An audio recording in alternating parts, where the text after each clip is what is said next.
She's always been the lucky one. Got called the beautiful one, more popular and loved than I was. Never added weight, no matter how much she ate. She got called by various model agencies and refused while I struggled to get even one to notice me. She traveled to Italy and decided to leave you with me, who she thinks is poor and unfortunate, didn't she? Well, who's dead now? She burst into laughter again. I stood up in an attempt to head to my room when she stopped me. Pack your things and leave my house. Your mother's dead. I have no business with you anymore. I didn't refuse. Even though I had nowhere to go, I needed to leave that house. One of my nurses walked into my office and informed me that the mother of a patient was desperately requesting to see me. I wondered why, but I allowed her in. The moment she walked in, sobbing loudly, I recognized her immediately. The sight of her brought me so many memories, especially of my mother. Hi there, my name is Owen. My mother left the States when I was only about 8 years of age. Things weren't rosy for us, and no matter how she tried, her job wasn't doing enough. She was lucky to get a job which seemed to be our gateway to a good life. However, she wasn't allowed to take anyone along, so I had to stay back. My mother had lost her parents, and I never knew who my father was, nor did I know his family members. There was nowhere to have me stay, except her sister, Aunt Kathy's home. Aunt Kathy was my mom's elder sister, an only sibling, the only one she could turn to.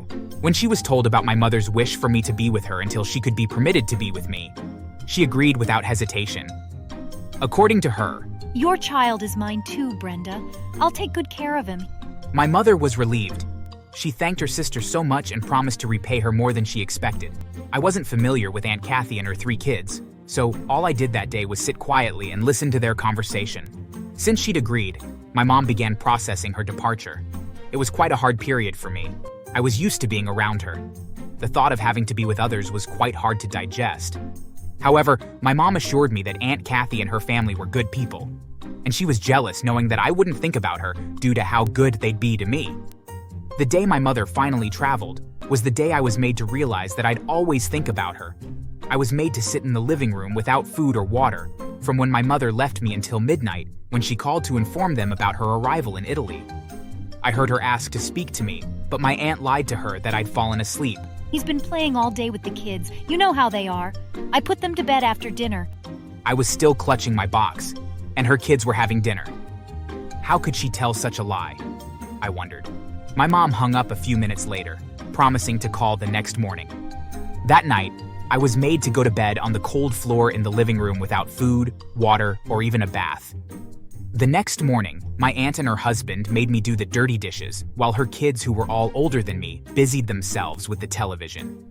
When my mom called again, my aunt sat in front of me while I spoke to her and made me say good things about her to keep my mom at rest. The next day was a Monday.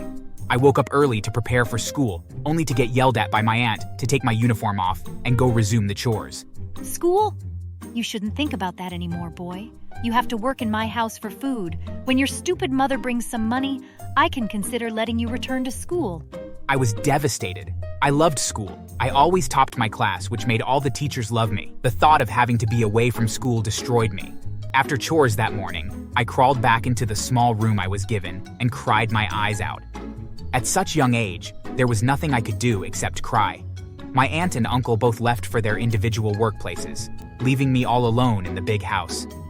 I walked out of my room later on because I was hungry, but got my eyes clouded with tears again.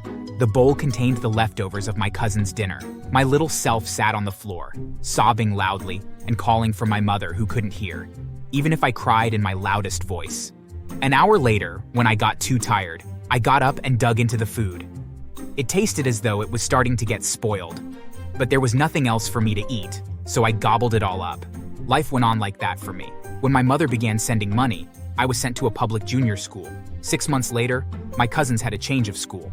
They were taken to a more expensive one, while mine was changed to a cheap one. I was glad. Even though it was cheap, I was quite comfortable. The bullies at the public school made life nearly unbearable for me.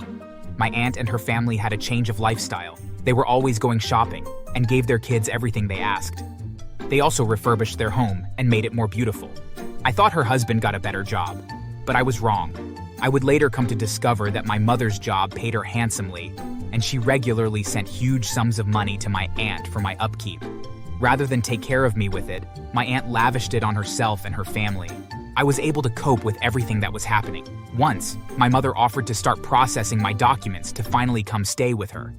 But my aunt managed to convince her that I was fine with her. She even made me lie to my mother that I preferred being in the States. I cried a lot afterward. I wanted to leave, but there was no way. You would think her kids or husband was at least a little nice to me, but they were worse. Her husband would hit me mercilessly at the slightest provocation, and the kids always created some sort of trouble and put all the blames on me. Of course, their parents believed them. They would stare and make jest of me while I get punished for their mistakes. 8 years later, at age 16, I finally finished senior high school. My aunt hated that I graduated before her last child, who was a year older than me.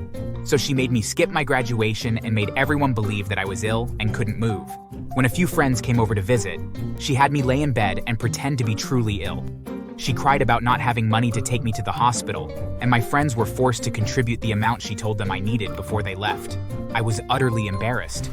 2 years later, on my 18th birthday, which of course wasn't celebrated nor acknowledged, an unfortunate call came in to inform us about the sudden pass of my mother.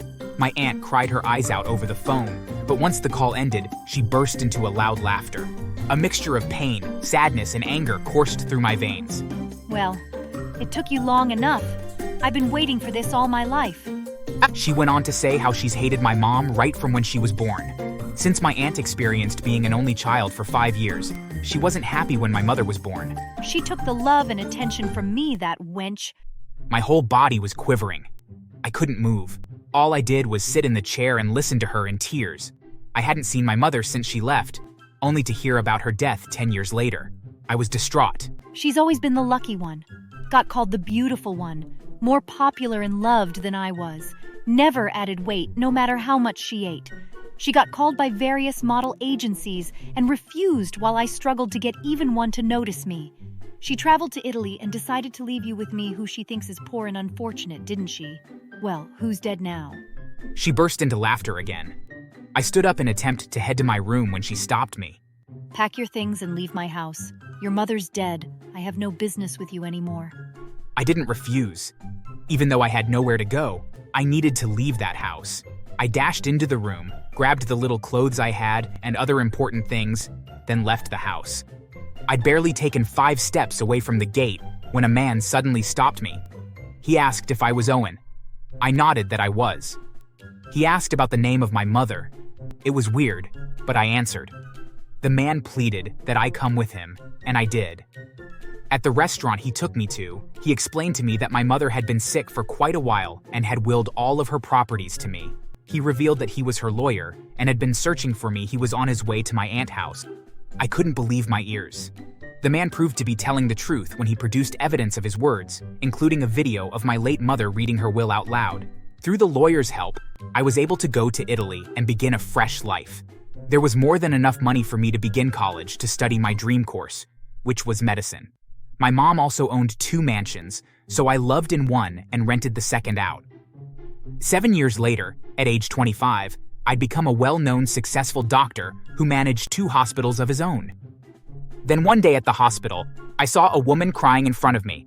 I quickly recognized her. I was touched by my growth, so I walked up to her. I see you don't recognize me anymore, Aunt Kathy. Anyway, I'm Owen, your nephew. I could see her face turn pale as I reminded her of everything she did to me. She went on her knees with her husband immediately, rubbing their palms together while in tears. Forgive me, Owen. I let my stupid jealousy take over me. Help me, please. She explained that her last kid was diagnosed with kidney failure. Before diagnosis, they'd lost a few properties as a result of a scam project her second son got involved in. That pushed him into depression, and he'd become a chronic alcoholic. Her first child had been diagnosed with an incurable STD as a result of sleeping around. They had to sell their house and move to a smaller one just to afford getting the last child admitted to my hospital. She begged me to forget the past and help her last child, who was the only one with a good behavior. She had no money to pay for donors. I burst into laughter and had my security throw her out of my office. He was the last child, but what he made me go through was nearly up to his mother's. He eventually passed away, as they couldn't find a donor or pay for one. The shock from the news affected my aunt so badly. leading to a full-body stroke. My uncle begged that I treated her while he sought around for the money, but I refused. He tried for 2 days, but he couldn't come up with even a quarter of the money. On the third day, he was forced to take her away. "Have fun, losers!" I yelled after them, my heart filled with happiness. Karma does exist, doesn't it?